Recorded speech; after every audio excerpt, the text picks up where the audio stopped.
ইব্রাহিম নবীর জমানা, ইব্রাহিম নবীর সঙ্গীরা নমরুদের অত্যাচারে টিকতে পারে নাই, এখন কত সম্মান। মুসা নবী ফেরাউনের অত্যাচারে তার অঞ্চলে টিকতে পারে নাই, মুসা নবীর উম্মত গলিয়া লুর পারতে পারতে নীলনদ পার হয়ে গেছে, যায় নাই, পলায় নাই। ফেরাউন অত্যাচার করছে, তখন তাদেরকে কত ট্যাগ লাগাইছে, এরা ধর্ম বিরোধী, এরা আমার বাপ দাদার ধর্ম নষ্ট করতেছে, এরা কবির কথা লয়েছে, তাই না? বাবা একটু খেয়াল করো তো, ইব্রাহিম আলাইহিসসালাম কি ফেরাউনের বাপ নমরুদের বাপের গরু চুরি করছে? নাউজুবিল্লাহ, না। সত্য কইছে। সত্য বললে সমাজ কি করবে? সত্য বললে নমরুদ কি করবে? সত্য বললে সমাজের শক্তি ধরেরা কি করবে? আপনি যখনই সত্য বলবেন, সমাজের শক্তি ধরেরা, সম্পদশালীরা, এই নমরুদেরা আপনাকে ধইরা এই বড় আগুনের কুণ্ডু বানাইব, সেইখানে ফেঁকা ফালাই দিব। এইটাই বাস্তবতা, এটা মানতে হবে। এটা অতীত হয়েছে, এখনো হচ্ছে, ভবিষ্যতেও হবে। এইটাই সত্য এবং মিথ্যার মধ্যে তফাৎ।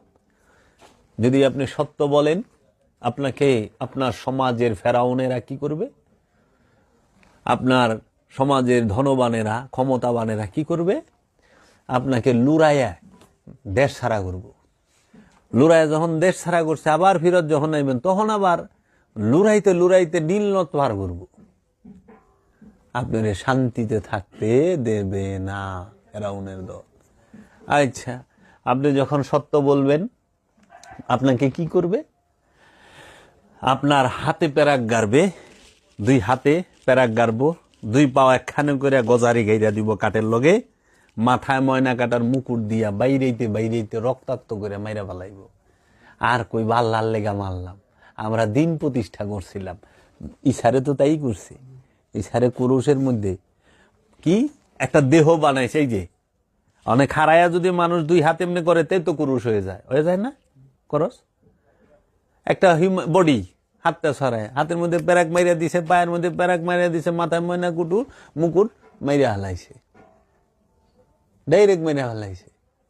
আমাকে অনেকে হাদিসের দোহাই দেখো, চৌঠা আসমানে আসি অবর আসবি।